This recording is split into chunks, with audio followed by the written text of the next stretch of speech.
My parents always had this attitude of whatever the children want to do, they will be able to do it.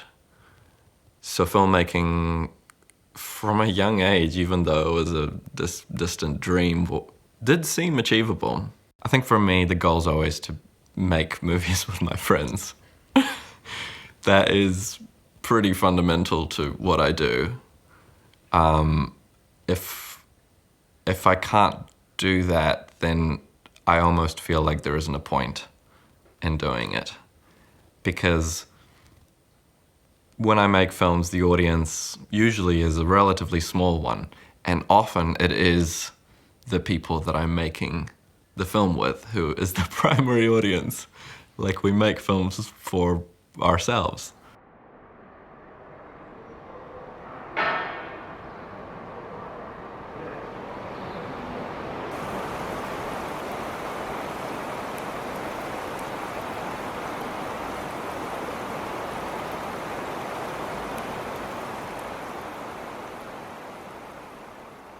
I think that the better you're able to communicate what everybody is doing, the most amount of information, useful information, that you can give to your collaborators, the better the thing is going to be. Because it will more accurately reflect something, because you'll be more able to communicate it clearly. Being eloquent, I think, is a virtue in filmmaking. And being able to communicate eloquently to your collaborators, I think will translate into you being able to communicate eloquently as a filmmaker. I feel your love. I feel time is up. When I was a child, I never knew enough what that do to me.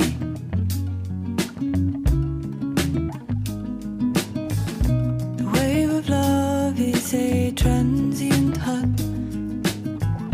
The water's the shell and we are the nut. But I saw a hand arch out of the barrel. For music videos, the way that I work is pretty much always different. And it usually depends on the artist and how willing they are to let me take charge, or how much they want to take charge themselves. A lot of the time I end up co-directing videos with artists, and just as much I end up directing things myself. Sometimes people let me do the whole thing and make all the decisions to do with it. And sometimes they have intense control, and our collaboration becomes me pulling something off that they've thought out. So usually music videos fall somewhere on the line between those two extremes. And kind of, I don't know, my favorite's usually when things marry exactly in the middle, where everybody's bringing an equal amount together. I think it's a big responsibility to show them the way they want to be shown. I think that's really helped me is I haven't been the kind of director that goes, absolutely not. That's not what my vision is. This needs to be my way or the highway. It's pretty much never how I work. And that translates to my drama stuff as well, to be honest. Hi. What happened here? Are you okay? Sorry I'm late. I took the wrong bus. I mean the crutch. What happened? Oh, it's not even a good story. Okay. Do you have time for a break? I mean, as you can see, I'm rushed off my feet. Real busy. Yes. You have to serve that flour or... Yeah, no, I can take a break. Let's not stay here though. Okay. Yeah, okay. That would kind of suck for you probably. Really horrible. Hey Johnny, I'm going for a break. No worries. Yeah, okay, bye. Yeah, let's go. When writing naturalistic dialogue, the challenge for me becomes, how do I tell the audience what they need to know in order to follow the story, while at the same time wrapping it in a language that feels real, that feels like real people talking and not script. So for Spring Interlude, the kind of solution, and it was an extreme solution for it, was to wrap the exposition up alongside a whole lot of stuff that didn't matter to the story at all. Mentioning characters that never appear on screen, jokes that don't work, jokes that fall flat. My idea at the time was that as the audience would watch the film, they would be kind of overwhelmed by an enormous amount of information that is usually what happens when you watch two people have a conversation and you don't know them.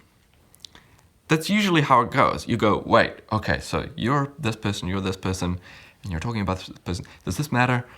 Okay, when I'm working with actors on dialogue like that, usually I write the scene as I think it should unfold, and I give it to my actors, and we read it many times, flatly.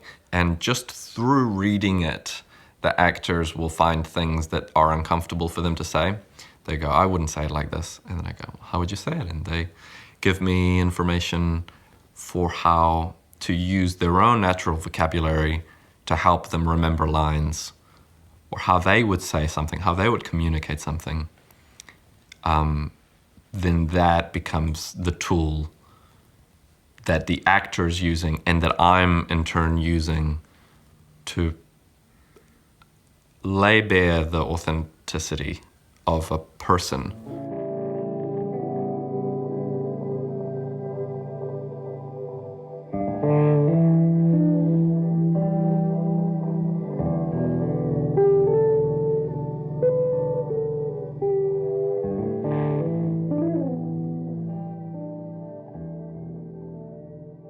I think film is unique in that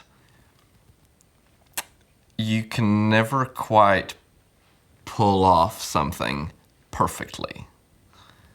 You can never actually fully realize it. Something that it is exactly that's in your head, that's what it should be like in reality. Because reality is messy and things are going to come in left and right into the frame. No matter how much you try and control things, the chaos of life is going to enter the frame somehow. Some kind of unexpected thing's going to happen. You can try and control it with lights. You can try and control it with framing, but I think if you pull something off perfectly in film, you've failed, actually. Because you've missed the point. Because you've missed life.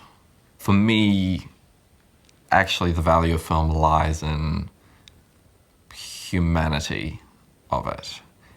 And humanity of it means, with all its messiness and everything that comprises it. So, I mean, that's why a lot of my films, a lot of things that I make are handheld, because I'd like seeing the hand that made something. It's not a perfect brushstroke. Often it's an imperfect pencil mark, is how I think about film. I was born in a country that doesn't exist anymore. It's Yugoslavia. I grew up in the country that it became, which is Slovenia. I think when I think about where I feel like I feel like I belong here, and I belong in Slovenia as well. And somehow that doesn't make me feel torn. It's like a simultaneous existence, maybe. For me, I've often existed in an in-between world. As a filmmaker as well, I feel like I'm constantly in between disciplines. For me, the challenge making films in New Zealand is a lack of funding opportunities for small things, for very small things with a high risk of failure. I think there's a real aversion to that. And I think because of that, filmmakers in New Zealand are risk averse. They don't want to take those risks because they're incentivized not to. So for me, what I would like to see is more people wanting to take risks. And by taking risks, I really mean being willing to fail, potentially. Because, I don't know, in my personal experience, the stuff that becomes the most valuable is stuff that is on the brink of failure, this close to falling apart altogether. As long as I've been making films, I've been looking for the alternative ways of making films. There's always another way that something can be accomplished. There's a lot of opportunities in New Zealand, and by opportunities, I don't mean it so much as in a buzzword, but I mean it in terms of people, places, and things that help make films happen in New Zealand. There's a lot of gear, for example. That's not the case in a lot of countries.